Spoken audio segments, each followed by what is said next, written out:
It keeps on spinning, there's no beginning. Welcome to my studying, fellow fans of the written word.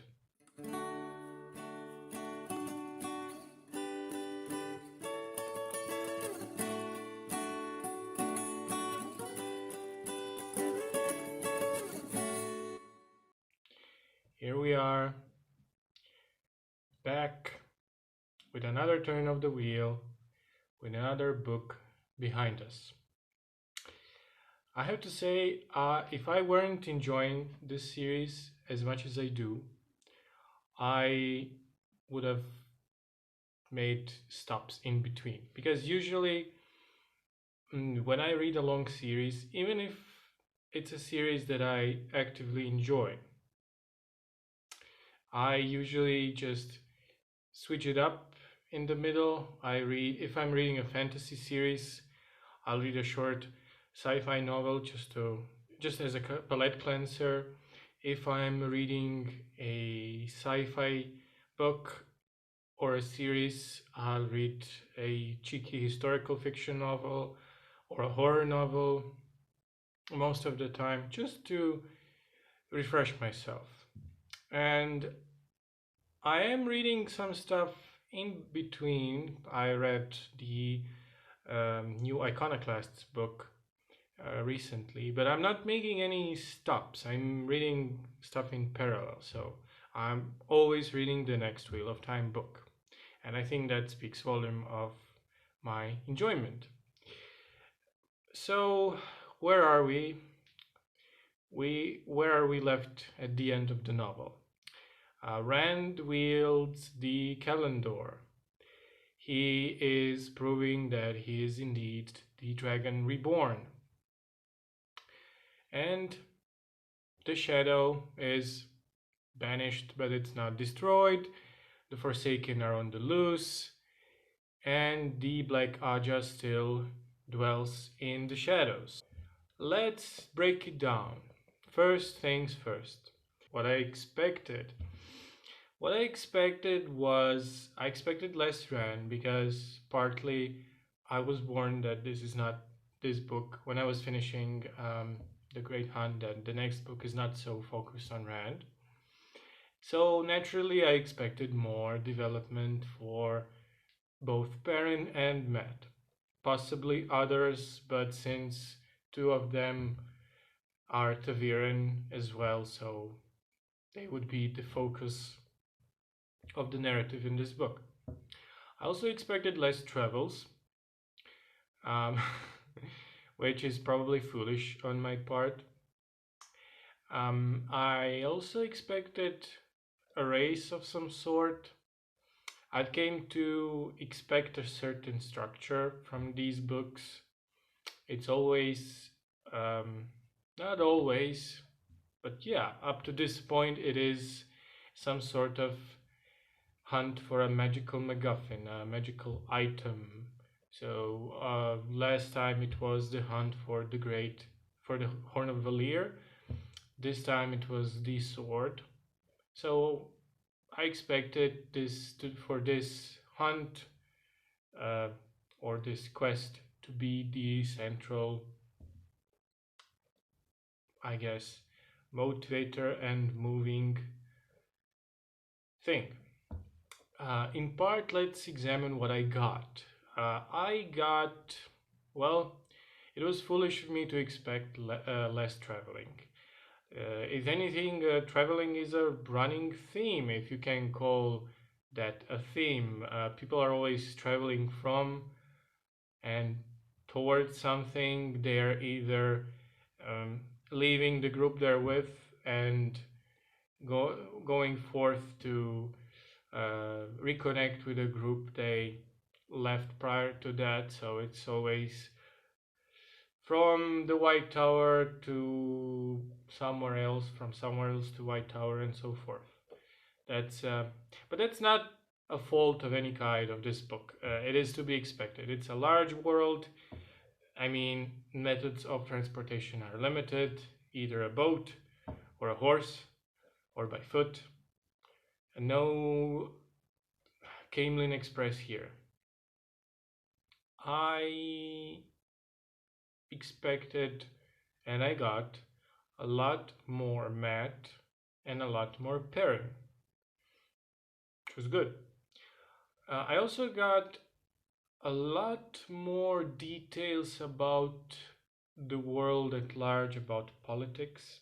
I said a similar thing for the last book as well, but I suppose if you're not into fantasy politics and faction wars, things of that nature, you're not gonna enjoy this aspect of the series so much. But it is one of the mm, more enjoyable aspects of the books.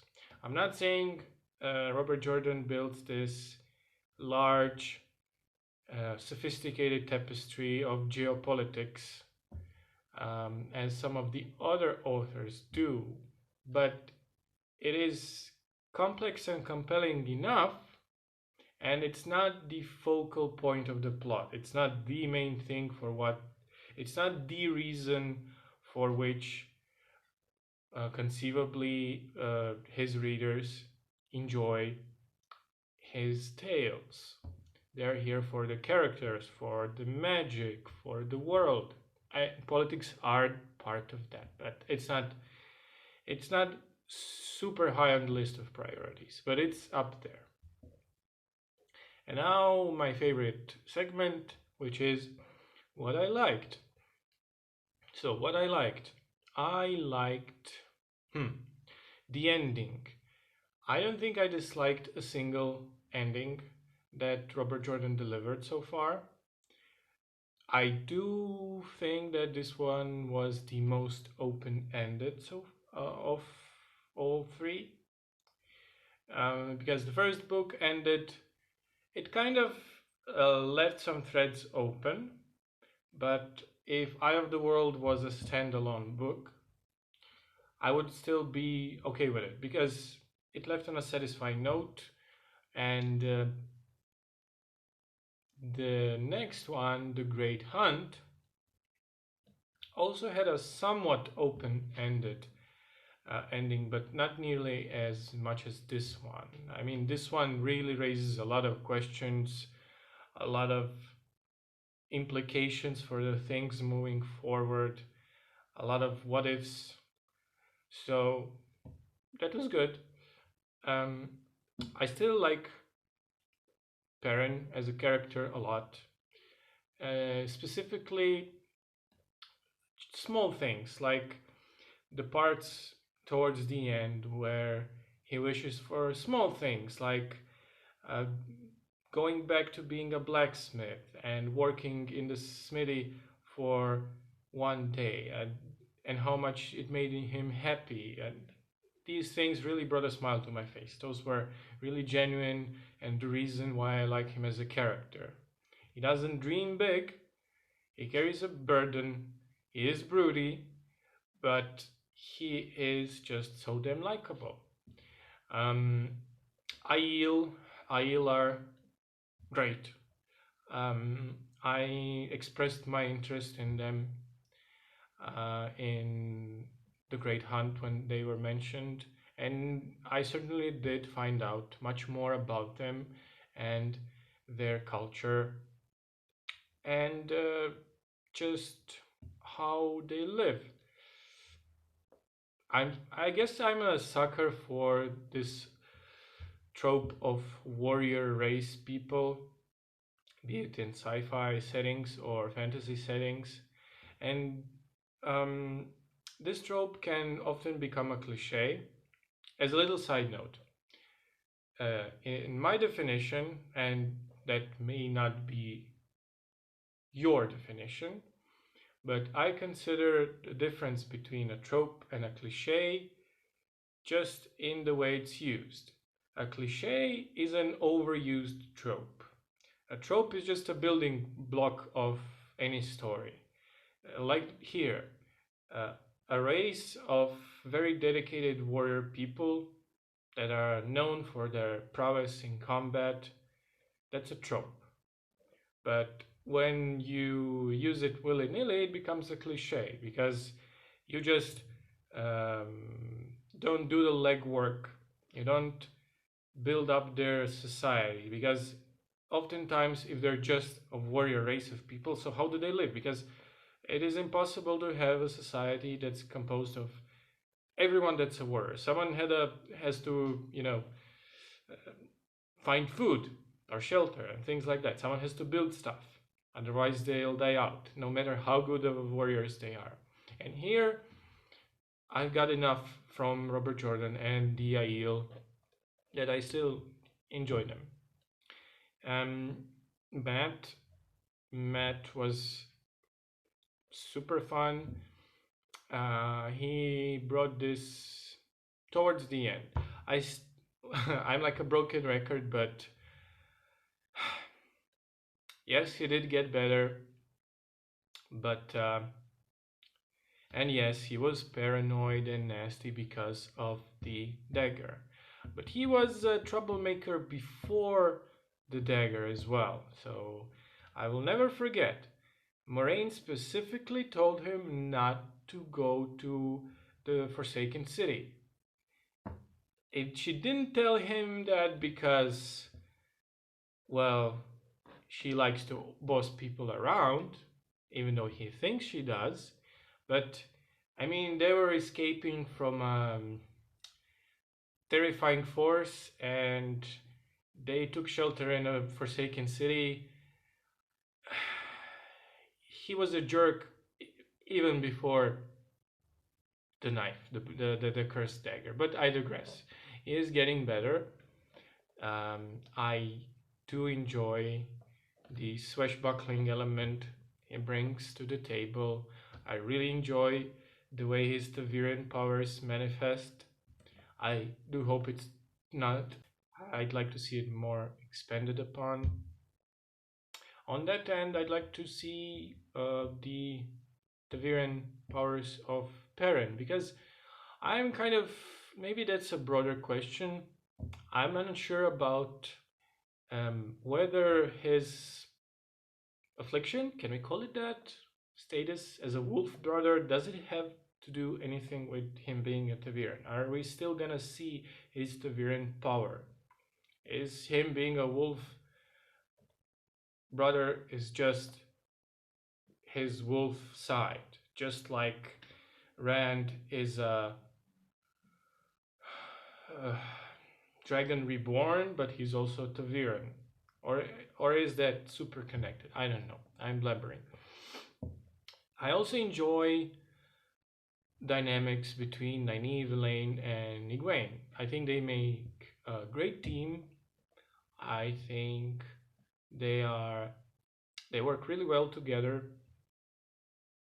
I do think that for the sake of the not plot, just flavor and character development, I think as much as I enjoy them together, I think that moving forward it would be better to at least for a time break their group apart a bit, just to see how they interact with other characters they haven't interacted a lot with.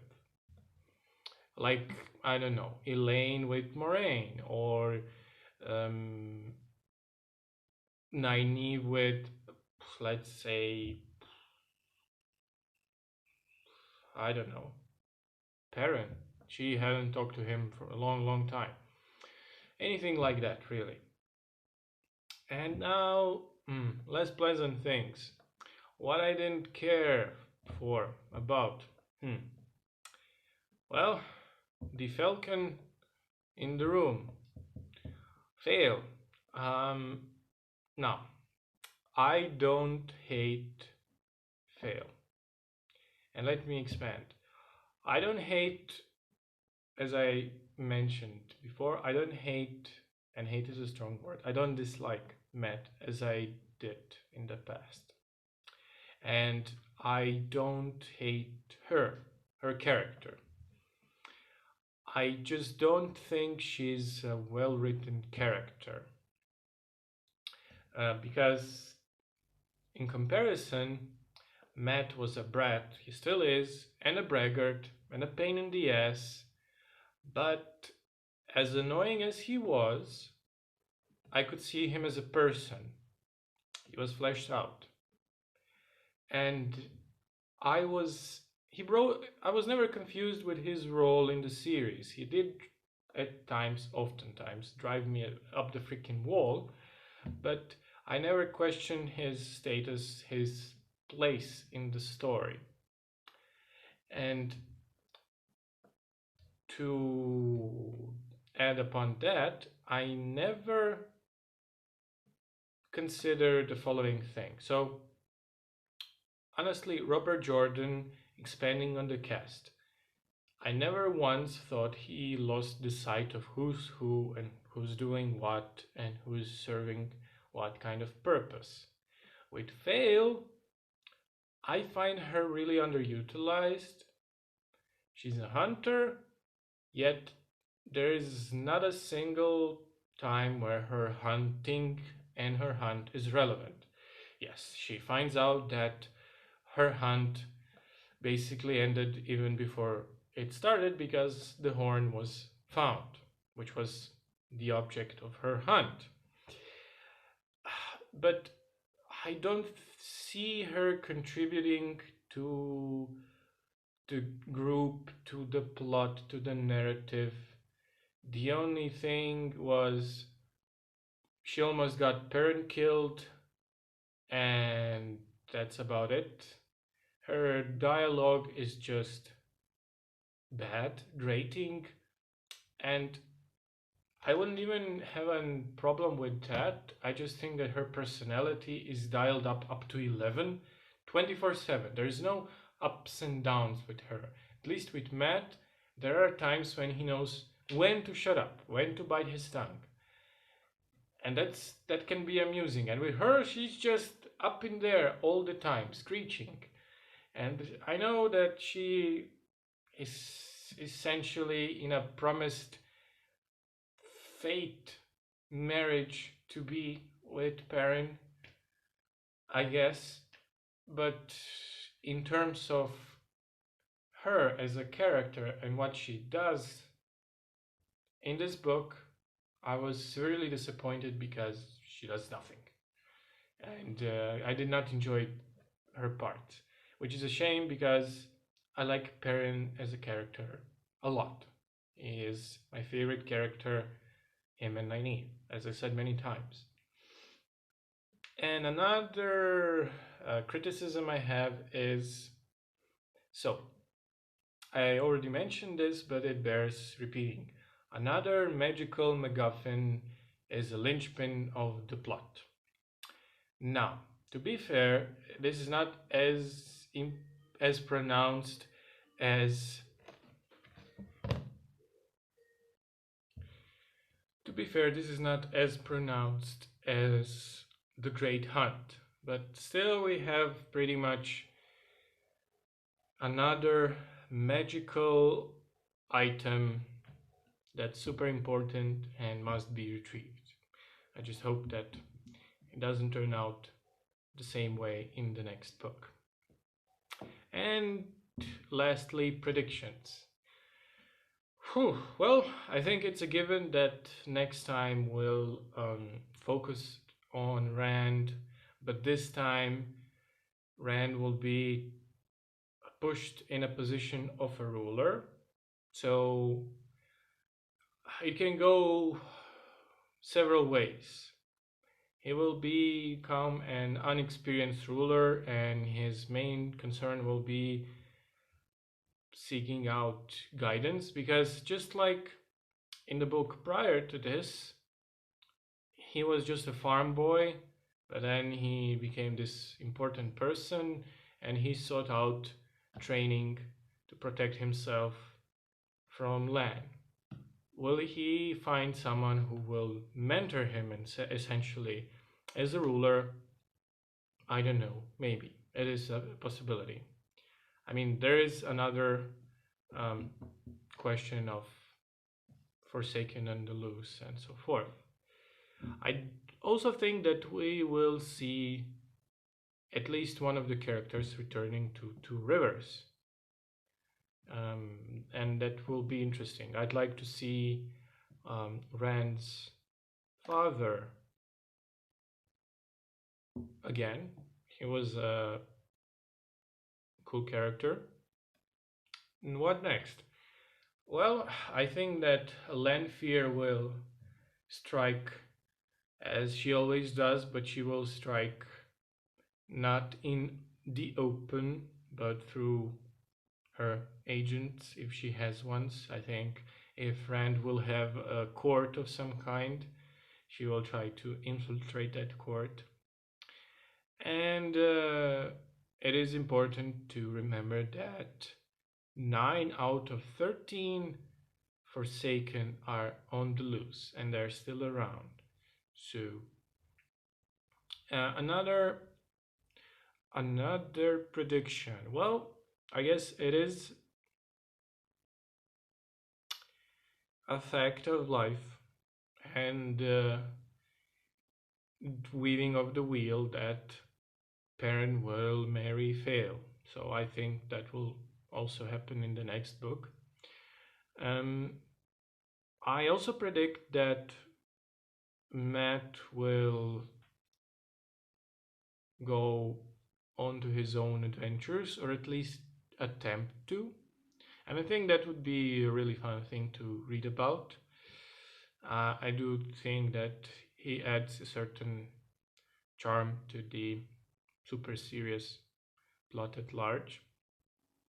And also, this is not a prediction, but a question. Where is Min? She disappeared at the beginning of the book, and I kind of lost sight of her.